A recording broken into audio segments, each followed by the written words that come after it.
It's the Ozman right here on your classic metal show with You Can't Kill Rock and Roll. And, I believe that's a philosophy that our good friend Bob Nalbandian lived by. I certainly agree with that. He would not be happy with all the weeping and sadness. He'd be like, fucking straighten up, bitch. Well, we're here to talk about Bob, and he definitely was a guy that we enjoyed knowing and gotten to know over. Boy, how long did we know Bob? I mean, when did we first come in contact with him? Was this after you came back? No. Actually, he actually helped fill in some of my shows when you were gone. Yeah, he discovered us, and I think it might be one of the clips. If it's not one of the clips that I sent you, it's the clip that you played at the beginning, where he listened to the Best of the Classic Metal show. Yeah, that was like 2006 or something. Yeah, I think you're right.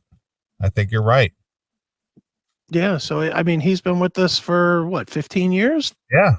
Well, 06, 16, 15, 16, 17 years. Yeah, 17 years. Wow.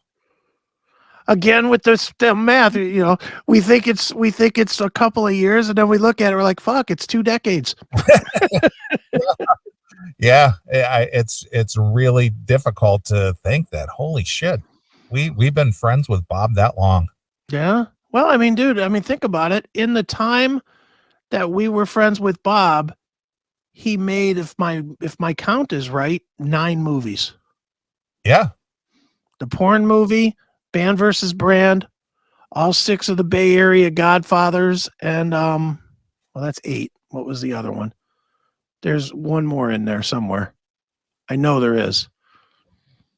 Something else that he was involved in. There's a 9th, I know that, but 9 movies just in the time that we've known Bob. Right. It's a lot of work, man. Yeah. Wow. Yeah. Now that, geez, I hate to think that, but man, you're absolutely right. And here's this is I think Bob reached out to us. I think you actually fielded his first email to us, I think. Probably. And I think you forwarded on to me because he was involved with that hard radio. Right. And I didn't like Tracy Barnes. Yeah. And you say, hey, I got this email from this cool guy. This guy's got a real history and metal and so on and so forth. And I think we invited him on. Probably so, yeah. And then we're just like, yeah, and so here's actually the clip you were talking about or making reference to when Bob came on, and I believe this was about 2006. Yeah, first time he was on the show, right? You guys don't remember? Oh, I remember. I was absolutely frightened, man. I got to tell you, man, when I first heard that show, holy shit, man. Which show was Best that? Of the classic metal show. I when I started the podcast, I was listening to other podcasts, and I came across your show, and I'm going, awesome, man. These guys are great doing classic metal. Because, as you know, most of the podcasts, heavy metal podcasts, they're all like new bands and, the same old shit. But, here's you guys doing this classic metal interviews with all my favorite bands, adding a great sense of humor. So I'm like, great, this is awesome. And I started listening to a few of the podcasts, and then I saw the Best of the Classic Metal show. So I said, wow, this is going to be great. I can listen to this one show, hear segments of all the interviews from that year, and then kind of go back and listen to them, and I could get, listen to it all on one take. It was a 6-hour show, and dude, I have not heard any show with so much verbal abuse on your callers and other people. It was great. I actually sat through all 6 hours and just couldn't believe it after hearing it. It's like, wow, these guys are awesome, man. This is what metal radio should be, and you don't get this kind of stuff anymore. So yeah, I'm a big fan of the show. Absolutely. There you are. A ringing endorsement from our good friend Bob. That's right. So wow, yeah, that's a long time. So anyway, Bob was a frequent guest here on the show, and he would fill us in with what he had going on as far as his projects were concerned, or he would just chime in just to be a part of a discussion we were having, and Sure. lend his insight and his personal experience with maybe an artist we were talking about or a certain subject. And he took us back to things that filled us in on things we weren't aware of. And the guy had an archive of stuff that he did, as far as having his own print magazine, Headbanger, which is something you did. mm-hmm. You started a print magazine and ran that for a few years, and Sure. so you two had that in common, and Mm-hmm. had the drive to do that. And then Bob branched out into managing bands and helping various musicians connect with other musicians, and managed and worked with the record labels, worked with record companies. So this guy had a rich history of his whole career from the time he was a teenager until just yesterday. The guy's whole life was nothing but music. And let's not forget that he was one of the originals with us in Talking Metal in the podcasting, in the hard rock heavy metal podcasting world. Yeah, true. Skull Sessions was one of what came out like literally 6 months after we did. Right. It was right at the beginning. He was, as you heard in that clip, he was listening to other podcasts to see what they were doing, mm-hmm. and kind of helped him formulate his own podcast, his own show, and put his own show. Mm-hmm. And that's what he did. Yeah, and Bob was he was that kind of guy. He was always up to something, and he didn't want any credit for any of it. That was always the thing with Bob. You'd be like, and I'm sure you can share on this too, but you would tell Bob something, like he would send us the what do you call those? The screener links to watch the movies before they came out. Yeah. And a lot of times he'd send them to us. He'd be like, hey, if you see anything that's spelled wrong, or or there's something that's edited wrong or something, let me know where it is so I can fix it, blah, blah, blah. And we would watch them. And I know for me, I would hit him back. I'd be like, dude, this was fucking great. I like this and I like that, man. Great work. And he'd be like, oh man, it's not about that. It's about it's about the music. Yeah. He never would be like, yeah, I did do something fucking fantastic here, and he, he was that kind of a guy. He wouldn't take like positivity and just wear it on. I think he took it. I think he internalized it, but I think he was uncomfortable with it. He was uncomfortable for somebody to say, yeah, man, you did a good thing. He was much more comfortable kind of staying behind the scenes and being not in front of, he didn't want to be the name. He just wanted to do good work. Yeah. And we understood what he had to go through, because, those Inside Metal documentaries had a lot of interviews, and it took a lot of time and effort to schedule those interviews with those various people, a lot of travel.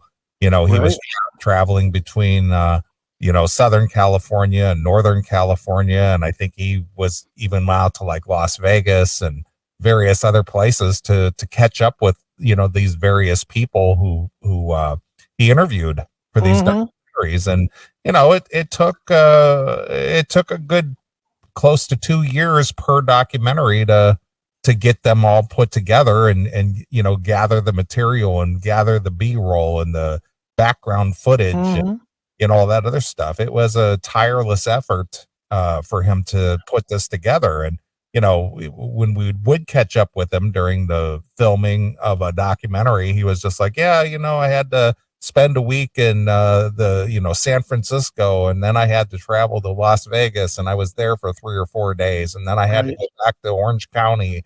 Then I had to, back and forth with him and his video guy. Yeah. No, he was always, dude, I think I logged more miles on the phone with Bob on those trips, because Bob would call me a lot. Like it's funny. He would listen to the CMS Like he would download all the episodes from the week before prior to a drive because he knew he had a long drive, and he was a he was a legitimate fan of what we do. Not to pat us on the back, I'm just saying he definitely was a fan of the CMS. And my phone would ring every time he was traveling. My phone would ring, and he'd be like, dude, I was just listening to this segment, blah, blah, blah, blah, blah, and I laughed my ass off when you said this and Neeley said that. Like, he was actively listening to it. I'd be like, well, what are you doing?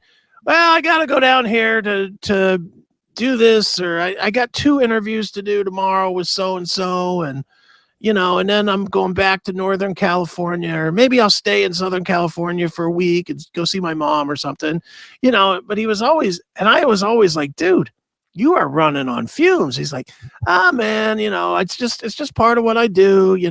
It's all good. Never, yeah, you're right, dude. This fucking sucks doing all this driving. Sure. He was always like, yeah, it's just kind of what I do. He loved it. He loved it, and he would never take credit for even like littler things that he did. He did them because he loved them, like T Radio V. Oh yeah. Well, we'll talk about that in a minute. Yeah, I mean, but he did that just because he loved doing it, not because he needed it. I don't think he got paid doing it. He just loved doing it, and he did great work when he did it. He was always ahead of the curve. He was a passionate guy toward the metal. He just was not he wasn't the guy to ever come out and say, "Yeah, I'm Bob fucking Nalbandian, and this is my show, motherfucker." Yeah, well, he definitely wasn't a flashy guy at all. No, not at all. Like somebody here. But yeah, he definitely wasn't a flashy guy. Very, very low key, very humble, very sure. He certainly wasn't the star of the show, as it were. Right. And if you ever watch the documentaries that he did do, he's rarely ever on the screen. It's all focused on the subject at hand or the person that he was interviewing or whatever. Mm-hmm. Once in a while, you'd hear him chime in with a question or something, or right. You might see him in the the end B-roll, as the credits are rolling or something. But he was never in the videos. He was never in the documentaries.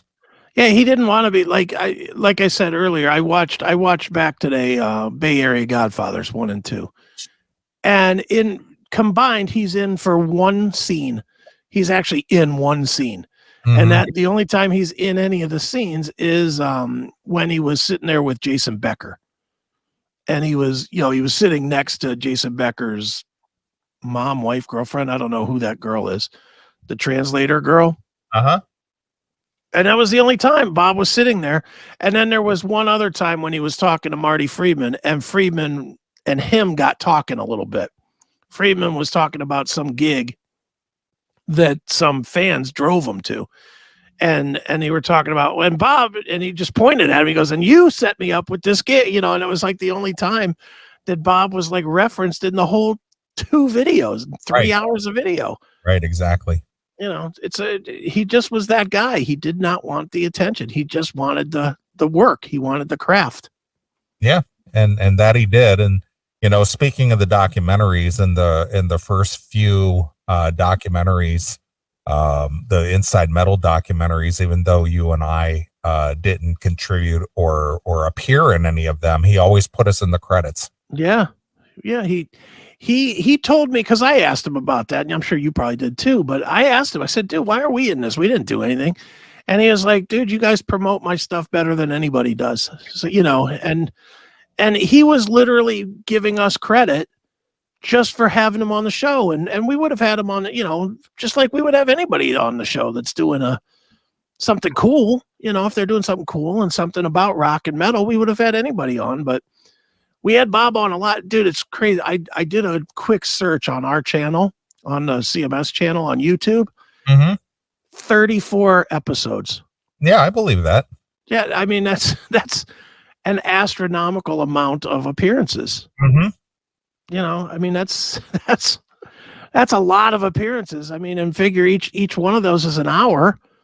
That's 34 hours of show that Bob did with us. Yeah, and he co-hosted a whole show with me at one time. Yeah, in your absence. Yeah, he did. I mean, I know, in the later years, I co-hosted for him, like when he was having throat surgery. And I don't know if you remember that, but I ended up stepping in and doing skull sessions for him, because that was kind of the relationship that we had built, was that, we're all kind of a team.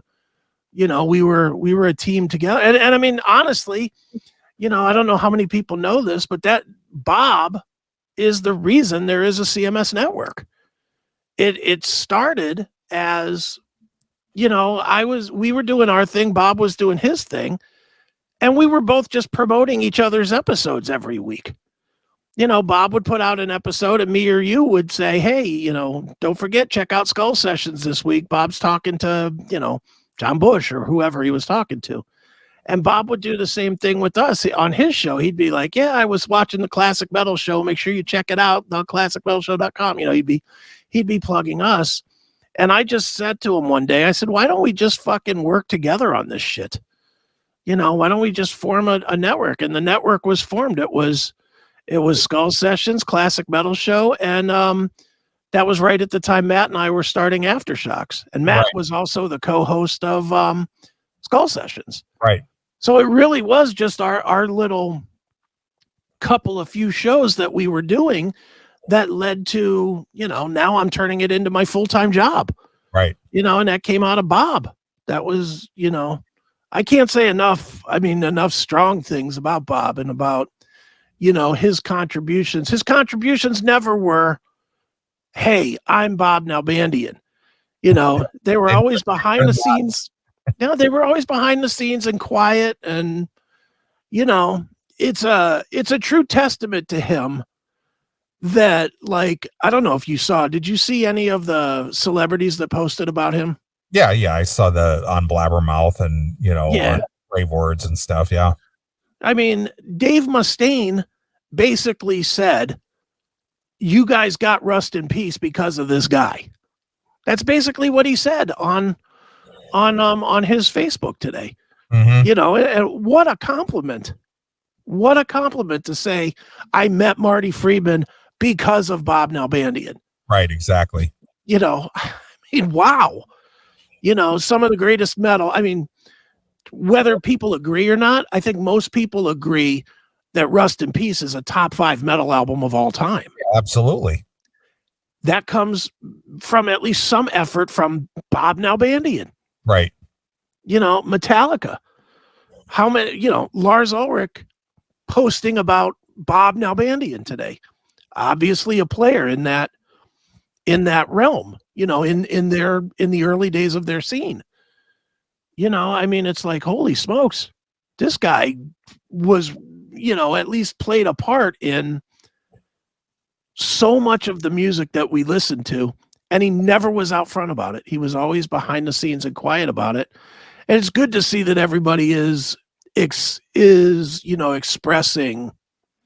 that sentiment that he was important. Right. Well, you mentioned T Radio V. That was an interesting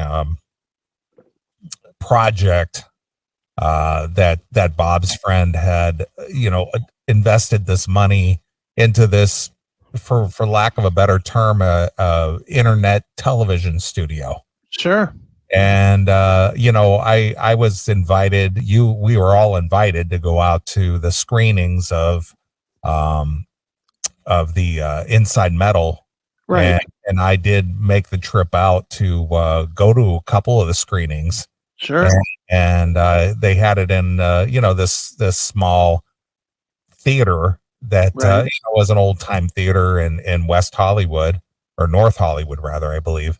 And while I was out there, I was given the opportunity to go check out this T Radio V setup. Right. And, it was definitely an interesting concept that it was, T Radio V, which was television radio, right, which is where that came from.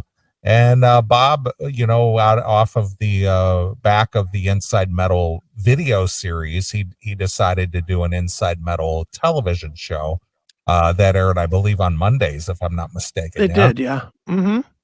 And through the technology of the internet, he invited us to come on, and through the use of webcams, obviously, which is what we're doing today. Sure. And this was way back in 2015. We were doing this. We were guests on T Radio V, like guest co-host type things, right? Through video, through the webcam video and stuff. And he wanted us to be a part of his T Radio V television show. Yeah. And they were able to, beam us in, as it were, and be part of his broadcast, which was very cool. It was very cutting edge. Yeah, it was way ahead of today. Yeah, exactly. Back then, I mean, it was really iffy if it was going to work. Right. I think, because I do remember the phone calls ahead of that. And Bob was like, well, if you get cut off, just try again and try and connect again. He was so worried that we weren't going to be able to do it. And it went off pretty flawlessly, I thought. It went off pretty well. I actually watched an episode of it today. Okay. It was out there still on the YouTube out there. Right. And, he invited us in to be a part of his show, which was pretty cool. And we thought that, well, this is going to be kind of the future of television, which in general it is, because we're doing it now. Sure. And this was 7 years ago, almost 8 years ago already. Mm-hmm. And they had a pretty cool setup over there. They invested a lot of money in the studio and the equipment and the camera and the internet feed. And unfortunately it didn't last. It lasted a couple years, I think. And I guess it just didn't generate the money that they had hoped that it would make, through commercial support and things. But the concept was great for that time. And Bob took advantage of it, and had his Inside Metal show on there, and he had a couple of our friends on there. He had the V from Benedictum on, and he had Don Dokken on, and who else did he have in as studio? Jeff Scott Soto was in. Stephen Adler was on it at one point. Just a bunch. John Five was on it. I mean, he had a bunch. And again, that was another weird thing about Bob. Bob knew everybody. Yes, he did. And that'll lead into, meeting Bob for the first time and having the opportunity to attend the NAMM shows, sure. for several years. And, one of the reasons I even went to NAMM is because Bob was going to be there. Right. But because of Bob knowing everybody, to go to NAMM, unless you've been to NAMM, it's held at the Anaheim Convention Center over there. Right. And this thing is massive. It's 5 floors of convention center. And wow. Unless you know where you're going or who's going to be, have a display there or whatever, you would be lost. Well, not only that, let's even go back before that part. If you didn't know somebody, you weren't getting in. Well, yeah, you have to get a pass, But you get the pass only if the pass comes with a hookup. It basically, yeah. And so fortunately, the last time I went to NAMM, we've built this show up to where I was able to get a pass through the CMS on standing on its own. But sure. Prior to that, I had to get it through somebody else. Right, which would have been Bob. Exactly. And actually, who was it that hooked me up a couple of times was, I can't think of his name off the top of my head, but Bob hooked me up with the people who had the ability to get me passes to get in this thing. And had it not been for Bob, I would have never got to go to NAMM. Because sure. NAMM is a closed thing. It's not open to the public, and you got to know somebody to get in. And It's like an exclusive club. And this thing was so huge, and it lasts for days. It kicks off, I believe, on Wednesday and runs through Sunday. And I usually would fly out on Wednesday, and Thursday is when things get cranking up out there. And Bob and Toby, who did a lot of the voiceover work on the Inside Metal DVDs. I met up with him and Bob and several other Bob's friends, and he would lead us through the NAMM showrooms for 3 days in a row, basically introducing me to everybody he knew, and he knew everybody. He knew. Dude, that was always fun. Go ahead. He knew what booth was, where every booth was, and who was going to be at this booth, and who was this, and he introduced me to so many people over the years that I went, and it was like, wow, I got to meet Steve Vai, I got to meet the guitarist from Exodus, Gary Holt. Yeah, Gary Holt. Ran into him several times, and ran into obviously our good friend Jack Frost was out there numerous times, and sure. Just a bunch of different people, the guys from Armored Saint. He introduced me to the guys from Armored Saint. They were always there, and he introduced me to Gus G. And, he just would walk up and say, "Hey, Bob." Everybody knew Bob. Everybody knew. And it was just like hanging with Bob was just like your pass to meeting anybody you wanted to know. Yeah. Well, and dude, and that stretched into the radio world. Again, going back before, obviously we know a lot of people now, but it was always like, I mean, for just to share, you never ask somebody else to do a direct hookup. Most of for the interview side, for the, this side of things, if somebody knows somebody, you ask them who to contact. You don't ask them, "Hey, can you get Lars Ulrich on my show?" You ask them, "Hey, who do I talk to get Lars on the show," or whatever. And I know a lot of times I would just hit dead ends when I'd be looking for guests, and I would call Bob and I'd be like, "Hey, man, do you know anybody that's in this person's camp or that person's camp?" And Bob was always like, "Oh, I got him in my phone. Let me call him for you." And that was how it was with Bob. Right. Bob was always, and he would do it. A lot of people would say, yeah, let me call him up. And then they never do. You would ask Bob, and then Bob would throw you a text, and he'd be like, "Hey, can you talk to David Ellefson next Wednesday?" And be like, "Yeah, okay." And it would happen. And it was such a, he just knew every single person of any stature, big or small. And not only did he know them, but he was a true friend to all of them, all of us, right. All of us, all the, these rock guys that are posting today, the biggest rock guys in the business, they're posting about their friend passing away.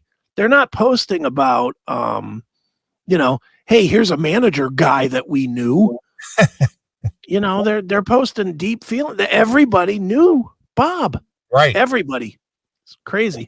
Yeah. And, one of the biggest honors that I've had being involved with the Classic Metal Show or being involved in this music business is the fact that, he asked us to be a part of a couple of his documentaries. Obviously, it was right place, right time. He asked me if I wanted to be a part of the Band versus Brand. The only reason I was in that is because I was attending NAMM. Right. And I was there, and he was just like, and I hooked him up with Nader, and Nader was there. I don't know that if he knew Nader. I think he ran into him or knew him years ago, but he got to know Nader better, through me. Right. And he got to know Don a little bit better. He always thought Don was a dick, but yeah. he got to know Don through, my association with him, and vice versa, and it was only for the fact that I was at NAMM that he said, "Hey, I'm doing this thing for Cleopatra called Band versus Brand. Do you want to be in it?" I'm just like, "Yeah, fuck yeah, of course." Hell yeah. And I didn't know what he was going to ask or what was, it was all impromptu. It's just like, okay, we'll go sit on the couch over there and we're going to start rolling. I'm just like, okay. and that's exactly how it went too. And, he introduced me to Wolf Hoffman of Accept. Sure. We were at Wolf Hoffman's hotel room at NAMM, and he was filming Wolf for some of his Inside Metal stuff. And while I was there, he was just like, yeah, he says, I'll get a few comments from you while you're sitting here. So he rolled video for Inside Metal, and said, right, I don't know how much of this will make the cut, but hey, I got it here, and so on and so forth. So yeah, it was a big honor to be asked, hey, do you want to be a part of this? It's like, yeah, fuck yeah, I want to be a part of that. Yeah. And it's funny because to him it wasn't a big deal. To me, and I'm with you, one of the biggest honors I've had doing this was being in these movies. One of the biggest things I've ever been able to do is fucking show my mom me on Hulu. Sure. And I know that sounds stupid and egotistical, and I don't care. Dude, that was the coolest thing ever, was showing my mom this documentary, Bay Area Godfathers 1, and we're watching it, and all of a sudden, there I am talking. Yeah. And my mom was like, holy shit, are you kidding me? And I was like, oh, yeah, Mom, it's just something I did. Yeah. I totally played it off, but it was, I mean, being in the videos for me is arguably one of the top things, one of the top business professional things that I've done since I've been in the music, radio, whatever business that we're in. It was an honor to be in that. Absolutely. And for me, looking at Bay Area Godfathers 2, I watched it today. I'm in it as much as Lars. Yeah. This is the biggest rock star in the fucking world. Yeah. And they got me in it talking in like the same number of segments as Lars, talking about, bullshit stuff, but whatever. And I don't know how Bob did that. I don't know how he remembered that I had said X about Laz Rocket, and then Jeff Thorpe said something about Laz Rocket, and because I mean, I know how Bob did his segments with me, and he sent me a bunch of questions that had nothing to do with Laz Rocket, and I just happened to mention them, and somehow it all came out to where they ended up doing a section about Laz Rocket in the DVD, and it's like, wow. That must have come together nicely somehow. I don't know how, but it did. The dude had an eye for it, man. Yeah. And, a couple years in a row, I got to go and be a part of the Heavy Metal Walk of Fame induction ceremony. And sure, Bob, introduced me to your friend from, what was it, Concrete Records? Oh, Tom Hazard? No. Well, him too. I met him, or is it pay? Who's the person? He's a dark-haired guy. I'm just trying to think. I sent you a couple of video clips where he was. What is his name? He's a guy that you dealt with through Pavement Records or something. Concrete Management, Pavement Records. I don't know. Anyway, we'll figure it out. And just Muncie. Yes, Muncie. That's him. Muncie Ricci. Okay. Yeah, him. Yeah, he was Skateboard. I knew it was one of those. Yeah. And obviously you dealt with him for years. Sure. But he was well aware of you, and Hazard, I met him, and of course Dave Elvison. I got to work with him, do a round table session with him, and I'm so bad with names right now. I just can't think. Our author friend from England, Joel MacGyver. Yeah, but Joel MacGyver. Right. I got to meet him, and at NAMM as well. Sure. He introduced me to him, and just Carmine Apiece. He just knew everybody. Everybody. There was literally nobody that I don't think I ever said to Bob, "Hey, do you know this guy?" And he was like, he would say no. He might say, "Yeah, I've run into him once or twice," but he never. You'd be like, "Hey, man, do you know Rob Zombie?" "Yeah, I ran into Rob back in the," and he'd have a story. He'd be like, "Yeah, back in '91, they were trying to get signed, and and this is a piece that Bob never talked about. Did you happen to see on the Blabbermouth stories about Bob how many different places that Bob worked? Yeah, with the record labels and stuff. Yeah.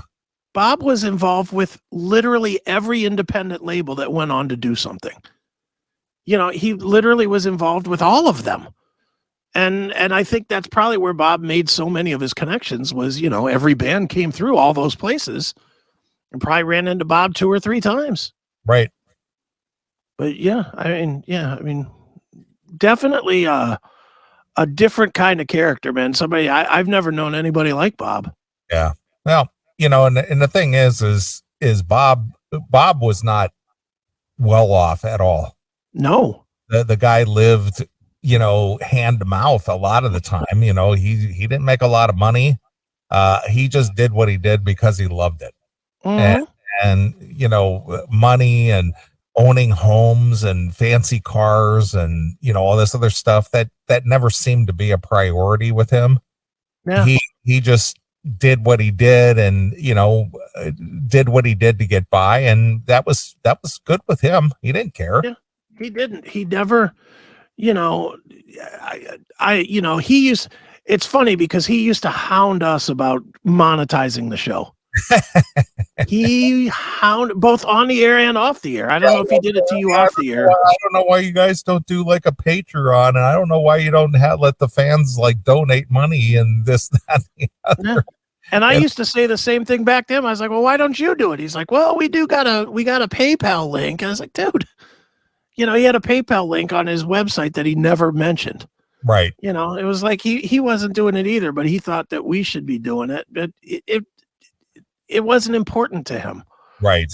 He wasn't driven. And the crazy weird thing, and I guess it's not weird, it's just kind of crazy, was it never stopped him from doing stuff. No, not at all. I said, money was never the priority with him as far as like, oh, well, I got this gig doing these Inside Metal documentaries, and the only reason I'm doing this is because, I'm going to make a big paycheck. That right. Wasn't the thing. I'm doing it because this is what I do.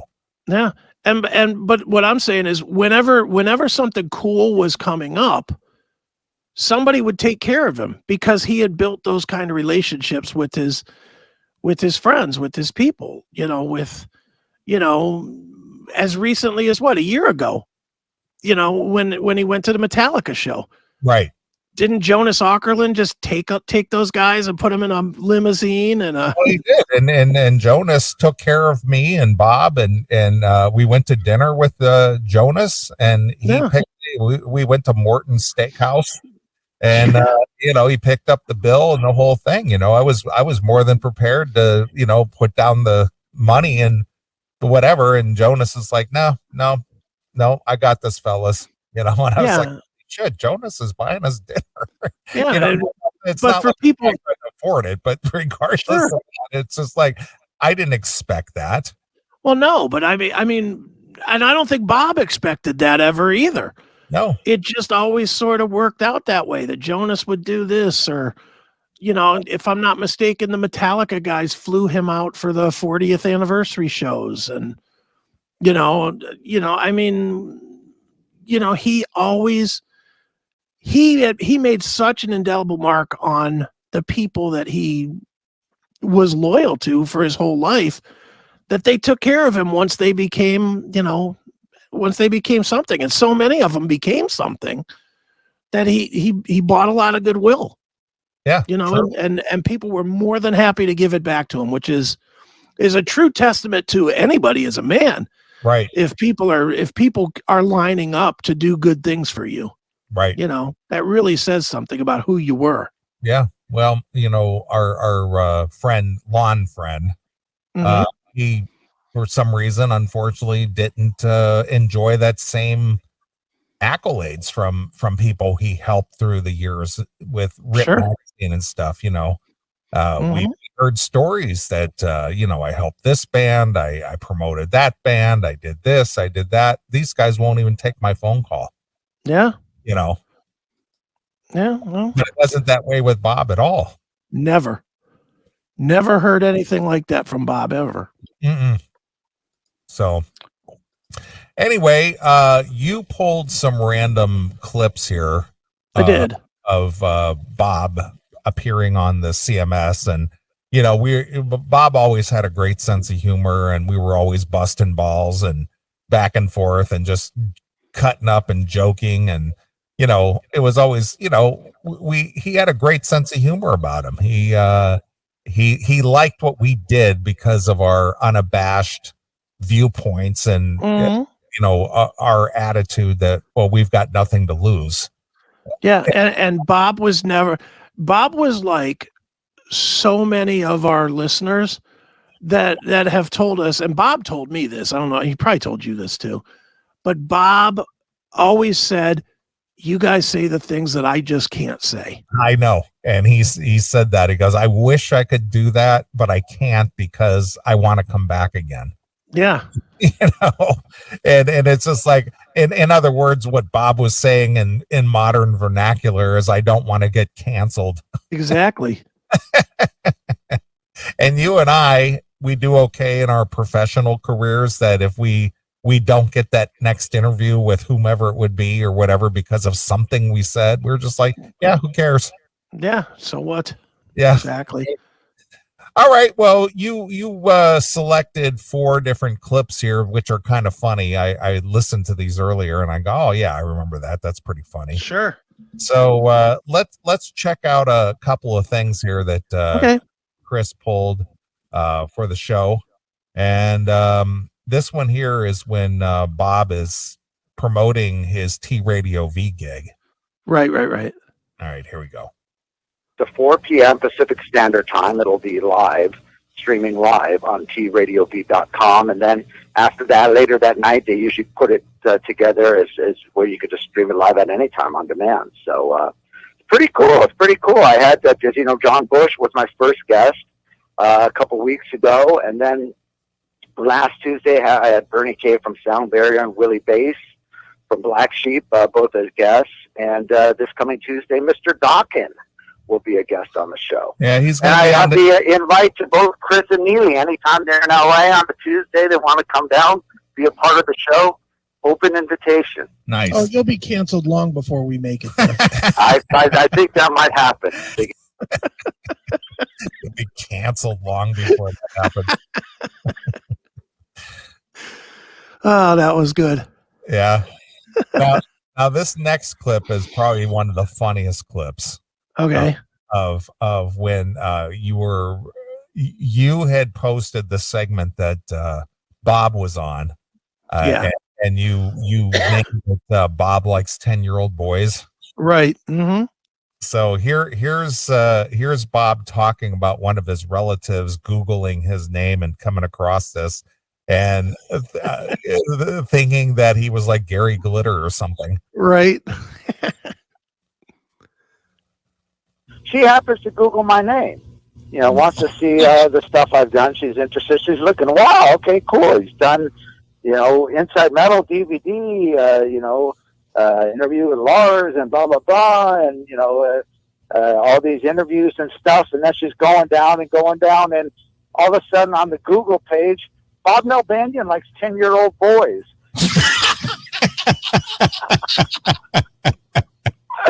Goes down a little bit further, and Bob Nalbandian gets his first hand job. So good. So she's looking at this shit, and she calls me and she goes, dude, what the fuck is this? I go, what? She goes, it says there's a thing on here. I Googled your name, and it says that you're into 10-year-old boys. And I said, and I told her, oh, that's a joke. It's like the classic metal show. And she's like, well, that's no joke. She happens to... One was called "How the Classic Metal Show Ruined Bob Nalbandian's Life." Yep. And what's funny is both those clips are still out there too. The 10-year-old boy one and the Bob gives his first hand job. They're both still there. Right. And during the show opening tonight, I played the CMS rap that Scribble put together, and it says I got my first hand job from Bob Nalbandian. Too funny. All right. This one is called Bob Nalbandian as a Gangsta. That's right. This was good. All right. Let's check this out. Did you hear what Chris said? He said I have good gaydar. Well, there you go. Of course, Chris would know. He is into that, what do you call it, the slushy guys? Yeah, swishy guys. Yeah. Swishy, slushy, whatever the fuck you gay guys call Are it. you drinking? Are you drinking tonight, Bob? You sound a little slurry. I've been getting texts from your girl Serena. You got to call in. I'm on my way to the Metallica show. We just stopped off. We're grabbing something to eat, and we're in Oakland right now, and going to the Metallica show at the Fox Theater. So, are you yes, are you indeed, packing, Bob? Are you? you packing? Being that you're in Oakland tonight? Well, you know it, dude. You know I'm a hardcore gangbanger. You know how I roll, dude. I don't fuck around. That's right. Did you hear what? I don't fuck around. Yeah. So the funny thing, and a little backstory on what we were talking about there. Yeah. I went out to LA where Bob was having an Inside Metal screening. Right. And I was out there and we did the Inside Metal screening in North Hollywood. And so after the whole thing was over, I was just like, let's all go out to eat. Let's go get something to eat. And I was picking up the tab. And so it was Bob and myself, and I think Serena and a couple other people were with us. And I was just like, yeah, where could we go? Because it was late and it was, midnight or so. And Bob knew a place there on the Strip in Hollywood, 24-hour like cafe type thing. Right. And the thing is that everywhere you go, and it's more common now because here we are 7-8 years later, these very effeminate males, everywhere we went, we were sitting there eating breakfast and we were being served, and every guy that worked in this place was one of these very effeminate gay guys. Right. And I go, what is with all these swishy guys around here? Because they're just all sashaying around like.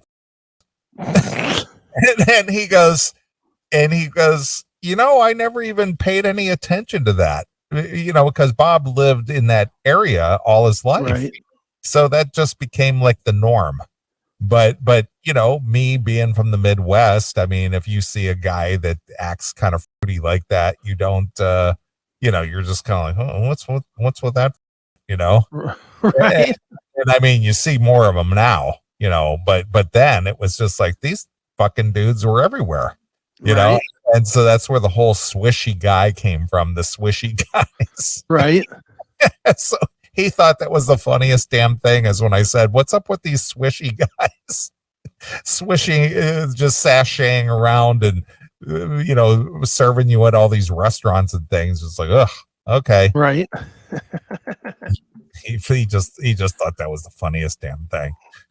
And then this final clip here you picked out, it's called Bob Nalbandian puts Chris in his place. Yeah, this was the week after he was supposed to co-host, but me, Stephanie, and Bob and John got completely wasted, and he was trying to call in, and we just didn't take the call because we were so hammered. It was the week that you were out wherever you were, that you brought John Astronomy on the show. Oh, okay. Yeah, I was at M3. Yeah. So it was supposed to be John. It was supposed to be all of us, and Bob was going to do half the show with us. But Steph and John and me, we just got hammered, like blitzed, and So I was barely hosting the show as it was. Then you called in right about the same time that we were supposed to bring Bob on with John Astronomy. Right. So then he had to wait longer. And then he was all fucking bent out of shape that he, didn't drink, and he kept himself in check for the whole day so that he could do the show. And then we wrecked it by just being hammered and not letting him on the show. So he called in the next week to beat me up. And I think the only way that I got your attention was I had to call your cell phone personally. Right. Dude, you have to take this call. You have to take this call. Right. Because I couldn't believe it that I ran into Mark and John and they wanted to come on the show. Yeah. Crazy. Yeah. So here's Bob Nalbandian putting Chris in his place. That's right. And you have your documentary screening, and if Chris actually makes the trip out, will you charge him a cover to get in? Absolutely. I'm going to sit him in the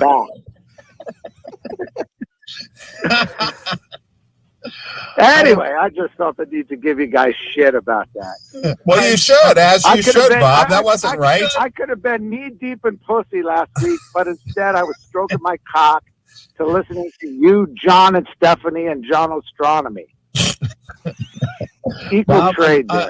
I Thank am you very deeply much. sorry, Bob. That was pretty good. That was a good one. Dude, and pussy. He was being one of us. Dude, the funny thing too is that whole episode is worth. It's called something like Bob Nalbandian puts Chris or beats Chris's ass or something like that. It's called beats Chris's ass. Yeah. That I'm gonna recommend if you guys just want one episode of Bob on 20. That's the one. He is so funny in that phone call, just hammering me about not taking his call, and he really goes in depth about how he was prepared, and he had a bunch of topics ready, and he just kicks my ass for like 30 minutes straight. It's great. You're denied. It's so funny. And then you're chiming right in with them. You're kicking me while I'm in the barrel as well. You're like, yeah. So funny. Good stuff. Yeah. All right. You want to take a phone call? Sure. Why not? All right. Hail and kill call. Oh, he's gone. Whoever that All right. was. They were on hold forever, but Well, all right. Call back whoever you are. Yeah. So Here, I got a question in the comments real quick. yes. Tanner Poppet wants to know our favorite documentary that Bob directed. I like the first two Inside Metals. I like the LA Metals, or that's the third one, I think. The LA Metal Scene Explodes. Yeah. I like that one a lot. I mean, I liked all of them. I mean, too. I can't say that I have a favorite per se, but the one that resonated with me personally would be the LA Metal Scene Explodes. So that would be the third and fourth edition. Sure. Well, for me, it's an easy one, and it's not only because I'm in them, although that does play a great part in it, because as I said before, it is an honor of my life that Bob graced me with letting me be in. But Bay Area Godfathers, because I was in that scene.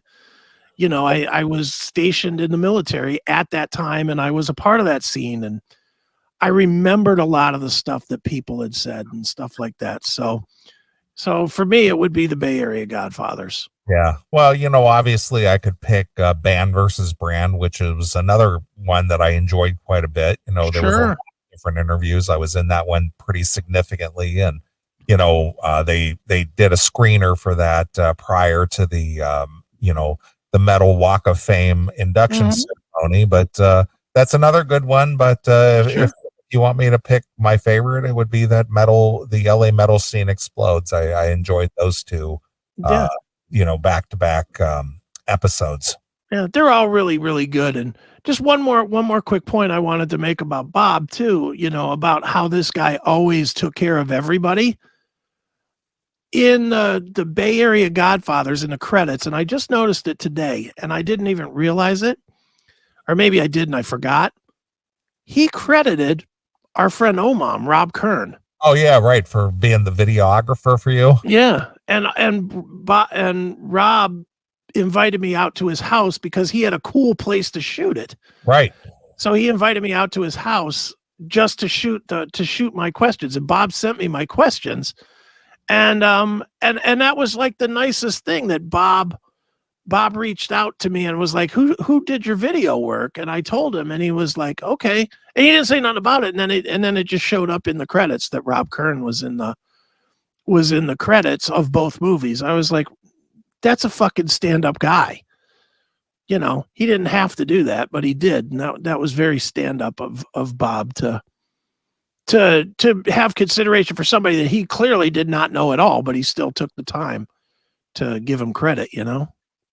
I agree. Hail and Kill Caller, you're on the air. Hail and Kill. I'm not going to say Happy New Year because I'm not very happy. With you. I just wanted to say that Bob Nalbandian was one of the coolest people I've ever known, and we used to talk a lot. I used to ring him in when he was traveling a lot, and he was he gave me all kinds of mentoring and all kinds of stuff. He said some very cool things to me about my music, and it was always helpful, and I'm pretty gutted. Yeah, I'm with you, man. And Bob liked you, man. I know that because Bob would ask me about, you know, it's funny because, and I guess we're pulling the curtain back a whole lot tonight, but Bob would like to ask, like he would ask me anyway, and probably Neeley too. He'd be like, what's the deal with this guy? Or what's the deal with that guy? Is that, you know, he always thought for some reason that we had plants. Like he always thought that like some of Tim's calls were just us like writing shit, and that Tim would be the fall guy. And I would always tell him, I'd be like, dude, we don't plant anything, you know. Tim just calls and asks what he asks. He's like, that guy's fucking great, you know. Once he got to knowing, you knew him through what, like Facebook, Tim? No, I used to call him. I used to talk to him. Okay, all right. And I just know he liked you a lot. He definitely became a very big fan of Tim James. Well, the one thing I'm kind of upset about is I didn't even know he was sick. And it was funny because at Christmas time, I was on Christmas Day, I need to call Bob next week. I didn't even know he was sick. Yeah, he I mean, dude, look, you know, now that I'm not weeping like a baby, you know, I can talk about this a little more, but he'd been sick for a while. He'd been sick pretty much most of 2022. And he didn't want it out there. He just didn't he you know, the few of us that were in his very close circle of friends, you know, that he was tight with, he really went out of his way to say, you know, don't talk about this. Don't, you know, share this on your show. Don't share it with your friends. Don't share it with people that I know. He just didn't want people to know that. So he, you know, he very, very much was, you know, wanted it to be private, and I think we all respected that, you know, me and, you know, the only two that I know that knew was myself and Matt Hartnett. And, you know, that was by Bob's wishes. That was, you know, I know a lot of people that are finding out that he was sick for a while are kind of like, why didn't I know this? Or why, you know, this or that. And the truth is that, you know, that was Bob's call, and, you know, he had every right to make that call. Well, fair enough. I'm gonna continue, you know, doing what I do to honor people like Bob and you guys too. Hail and Kill. All right. There goes Tim. There you go. So look at Tim. He made a personal friendship with Bob and actually spoke with him on the phone. How about that? Yeah, that's something. So, yeah, I mean, I know he liked he liked Tim a lot. So Yeah. Well, Tim is a overzealous music enthusiast, and obviously Bob did this for his entire career, his entire Right. existence, and so Bob, I would say, would had a certain respect for Tim and his passion for his musical, enjoyment, and so they Sure. definitely had that in common. Mm-hmm. Yep. Are you getting another call or no? No, go ahead. No, Braverman is trying to call in. I know. I gave him the number. He needs to call. Yeah, he's like, put me on. I'm like, I don't control that. Calling the cell phone doesn't do any good, so I gave him the number to call. So is it the 800? Yeah, I gave it to him. Oh, did you? Yeah, I sent it to him. Oh, okay. Eric, call the studio line, not my cell phone. Okay. Yeah. Oh, did he call your cell? Yeah, he called my cell phone like 7 times in a row, and it's like, dude, call the studio line. Yeah, he just texted me. There we go. So anyway, yeah. So he's chomping at the bit to come on and tell his Bob Nalbandian Okay. story. Hail and kill, caller. You're on the air. Hello. Hello. All right. Are you there or not? Come on. Speak. I'm here. All right. Now we hear you. Yeah. I'm here. All right. Eric, go ahead. I just want to tell you, man, Bob Nalbandian, I knew him twice as long as you boys.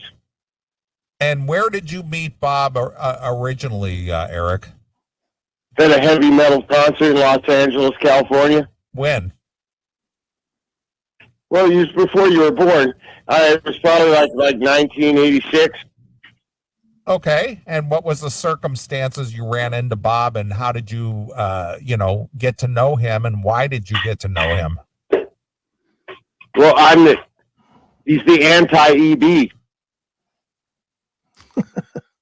Well, Eric, you're going to have to get He's to the point. anti-EB, man. Go ahead. You know how you guys said a little bit ago on the show, I wish I could say what you guys say. Yeah. It's that same relationship. Yeah, Okay. but what was Bob doing at the time that made you remember Bob? What was he doing at the time? He was the only one that could get the same backstage pass as me. Okay. And so like we're talking like Metallica, Slayer, every band in the world. And then Right. we go out there and Flotsam and Jetsam, I was working those Flotsam and Jetsam albums in the mid 80s. He was just on top of that stuff. Yeah. He always So what was Bob doing at that time? What was his position in the music business to where I didn't know. I thought he was a journalist, then I thought he was a record company executive, then I thought he was a journalist. So it was like he had his hand in the pot all the time, and he often said, I wish I could act like you, but I can't because I want to have a career in this industry. And what were you doing at the time? He was Smoking weed. Smoking weed with Jason Newsted or Tom Mariah. And I told Tom Mariah this today. He was sad. I think all of us are sad, dude, because we all knew Bob and he was such a straight up guy. Dude, he contributed to the Last Supper Museum. And also that thing you said where he knew everybody. Mm-hmm. Like everywhere he went, he was like Mr. Polite. Hey, EB, do you know Carl? Of Carl's Jr. fame? Like, what? No. Oh, yeah, this is Carl Jr. He knew everybody in LA, and he was always polite and introducing. And he always sat in a folding chair and watched me do my work. And he always said, I fucking love this. Do it. And you go to these Metallica shows now, and they charge their grandmother, like $700 for a ticket. Sure. So yeah, no, there's no joke here. So Kirk Hammett would be like, Grandma, I want you to come to the show. I put you on the list. It's only going to be $700. Bob would be the one person that got a free ticket. It's true. There's no joke here. There's no joke here. And he would always say the same thing about us three. I wish I could do what you guys do, but I want a career in this industry. Well, Bob understood the power of being canceled early on. You think? No, I mean, I can't remember how many Slayer, Metallica shows. Do you want to hear a funny, incredible Sure. Andy and James Hetfield DB story real quick? Sure. All right. Well, Metallica went on a tour, and they had that Jerry Cantrell character open up for him. You ever heard of that guy? Yeah, Alice in Chains. All right. So, yeah, he was a solo thing opening up. Yeah. And I think like Mike from Faith No More, and maybe even Robert was out there being tortured. So we're in Las Vegas, and I'm working for their magazine, which Stefan Shirazi took over, called So What. So we provided Stefan a career, and it was in Las Vegas. And James Hetfield freaks out because I'm at a meet and greet interviewing the people for the So What club, their club. And like he freaks out enough. This guy's in the way. Ah! I was like, are my passes being taken care of? Being thrown out? Like James Hetfield just loses it. Next day, hey, we're in San Diego. I see Bob. Hey, Bob. Why don't you, or I call him Slob. And I'm like, hey, Slob, come hang out with me. And I'm sitting there on the dock, like the loading dock behind the venue in San Diego, like Coors Light Amphitheater. Okay. And this is right before they put out the Garage Days, revisited Garage Days with like Turn the Page and all that. Okay.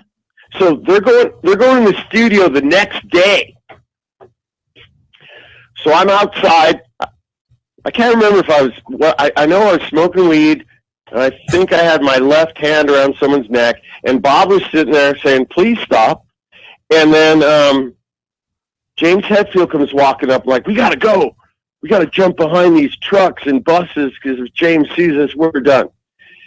So why is he walking by himself in between trucks and buses behind Coors Amphitheater right now? So James sees me, and he goes, hey. I'm like, uh-oh, we're getting fired again. I just want to tell you, man, I'm sorry about last night. And I hope you accept my apology. Well, I was like, you should tell that to Bob. And Bob's just sitting there with his eyes. His eyes were bigger than I ever saw him before. They were like, his eyes were the size of like, ping pong paddles. Right. And James says, you know what? You always make us laugh. I'm really sorry. I'm supposed to end this tour and then go in the studio and record Bob Seger songs tomorrow. I'm sorry. And I hope you guys are having fun. He looks at Bob. He looks at me. He looks back at Bob and says something like, hey, man, please, really, are you really hanging out with EV? Because he does what we can't do. I wish we can do, what he does, which became the backbone of the classic metal show. Well, we owe it all to you, Eric.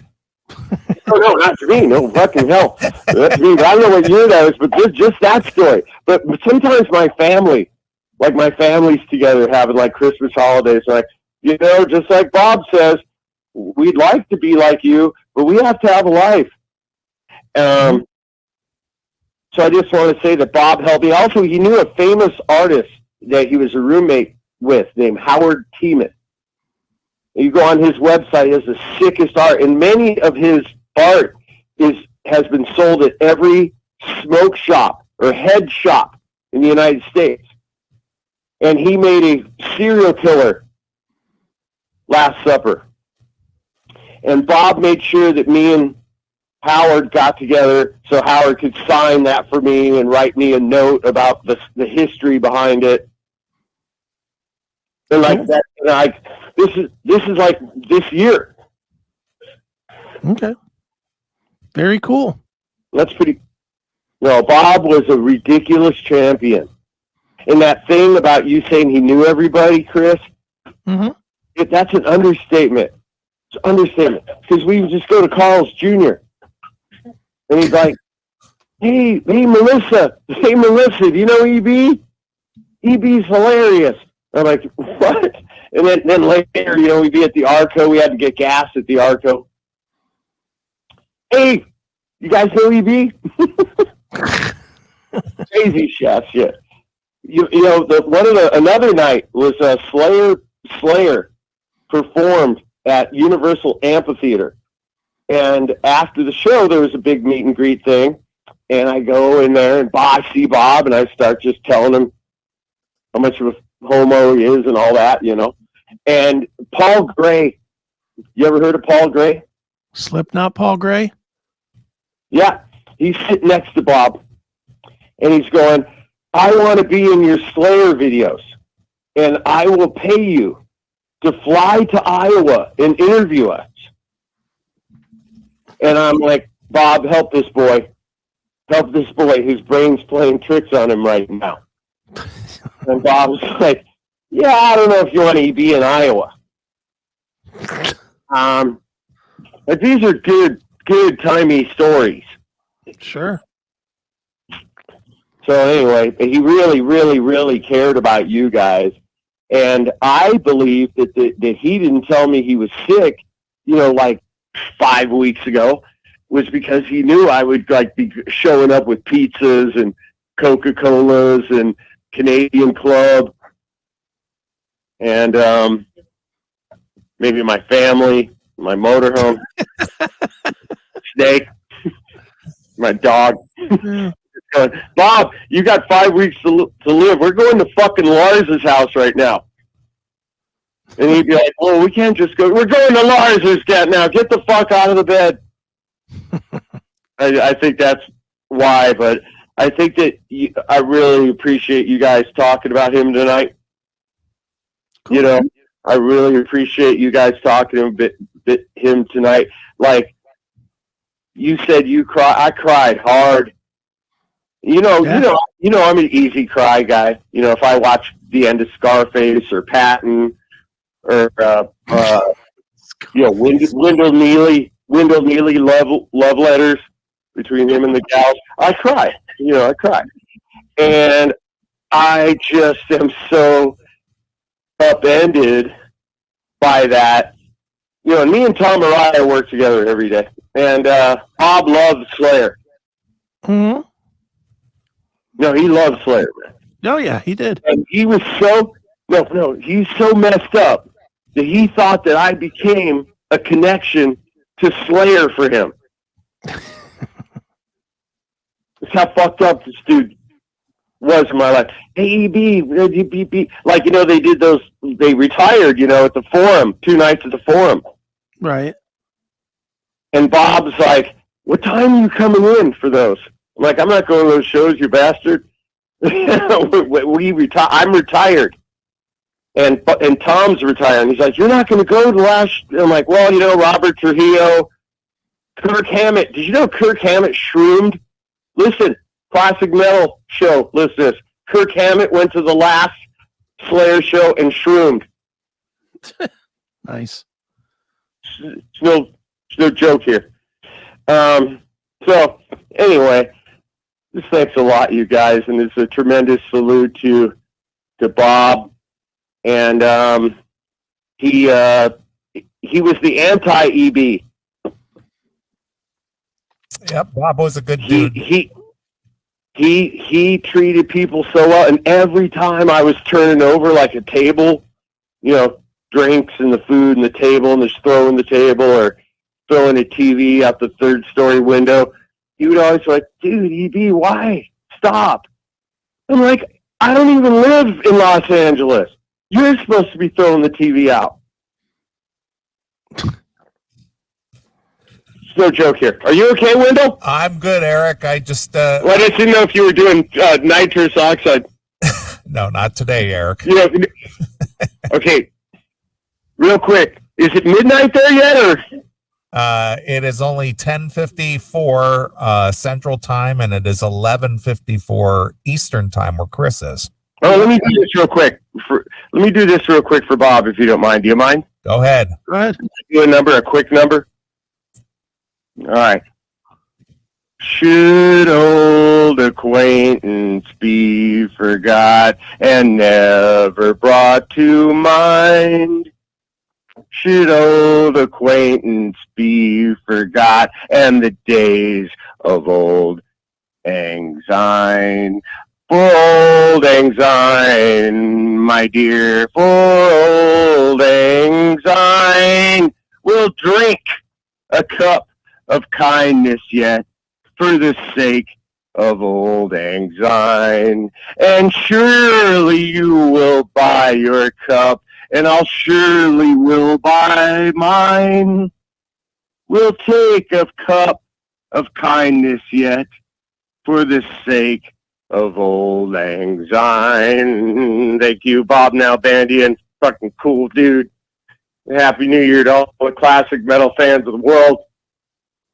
And certainly Wendell and Chris, who definitely paid their dues in it. And just thank you for being such a good friend to him. All right, Eric. Appreciate you checking in. You have to understand.